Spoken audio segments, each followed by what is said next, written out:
Next, we move to specification number 2, which defines species as a group of organisms that can reproduce to produce fertile offspring. The pyramid diagram here shows how living organisms are classified using a hierarchical system called taxonomic classification, which groups organisms based on shared traits.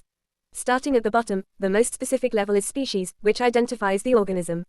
Above that, the categories become broader, beginning with genus, then family, followed by class, and kingdom. At the broadest level, domain divides life into groups like eukarya, which includes organisms with cells that have a nucleus. This system helps scientists organize and understand the diversity of life, with the concept of species being crucial as it is the basic classification and refers to organisms that can reproduce and produce fertile offspring. Please note that we will focus only on the study of species and genus in this hierarchical pyramid, as outlined in your O-level syllabus. Let's start with the key definition of species. A species is a group of organisms that can reproduce with each other and have offspring that are also able to reproduce. This means that when members of the same species mate, the young can grow up and have their own offspring, continuing the cycle. Think about the diversity of life on Earth. There are millions of different kinds of living organisms on our planet, each unique in its own way. This incredible variety is what makes studying life so fascinating. Biologists are the scientists who help us understand all this diversity. They work hard to organize and categorize all these different organisms, developing systems of classification to show how different species are related to one another. These systems help us make sense of the vast number of species that exist. One way biologists classify organisms is by grouping them based on things like where they live, that is, their habitat, or their color. However, simple classifications like these can be misleading. Just because two species look similar or live in the same place doesn't mean they are closely related. These basic traits often don't tell us the whole story about how organisms evolved. That's why biologists say that these simple methods are artificial, they don't show the real evolutionary history of species. We can also say that a species is typically defined as the smallest natural group of organisms, whether plants or animals, that share three fundamental characteristics. First, they possess the same physical structure and body parts, known as anatomy. Second, they have the same bodily functions and processes, referred to as physiology.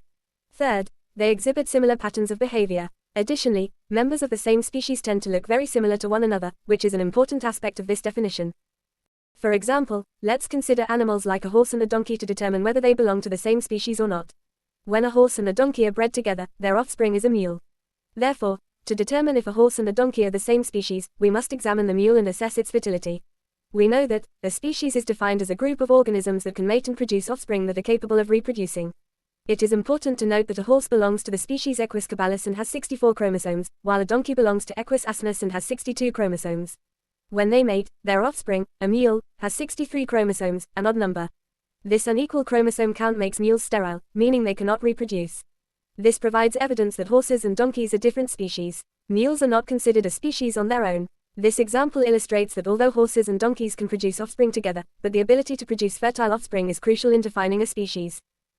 Also, let's take the example of two different types of animals that belong to the same species. For example, let's talk about the Siamese cat and the American long-hair cat. While they may look a little different from each other, they both belong to the same species. As we know, a species is a group of organisms that can mate and produce fertile offspring, meaning their offspring are also capable of reproducing. Therefore, the offspring produced by a Siamese cat and an American long-hair cat will be fertile. However, within a species, there can be different breeds. Breeds are subcategories created by humans through selective breeding to enhance specific traits, like coat color, size, or temperament. In the case of the Siamese cat and the American long-hair cat, both are breeds of the same species, Felis catus, the domestic cat. Even though they have been selectively bred to highlight distinct traits, they can still interbreed and produce fertile offspring and also share the same anatomy, physiology and the behavior. This shows that despite the differences, they belong to the same species. In contrast, look at the example of different types of eagles. Although they are all called the eagles, note that the birds in the image are not all part of the same species. The term eagle refers to a variety of birds within the Accipitridae family, which also includes hawks, vultures, and kites. The birds in the image also show physical differences in size, plumage color, and beak shape, which suggest they belong to different species. So, while they are all classified as eagles, they represent different species within the broader eagle group. Biologists classify organisms into meaningful groups based on shared characteristics, such as how birds are grouped together due to features like wings, beaks, and feathers. However, classification can be challenging, as some organisms are hard to distinguish and the boundaries between species can sometimes be unclear. To address this, biologists continuously refine their classification methods, adjusting them as new information and technologies become available. This ongoing process helps them better understand the relationships between organisms and ensures that classification systems accurately reflect the evolutionary history and diversity of life on Earth.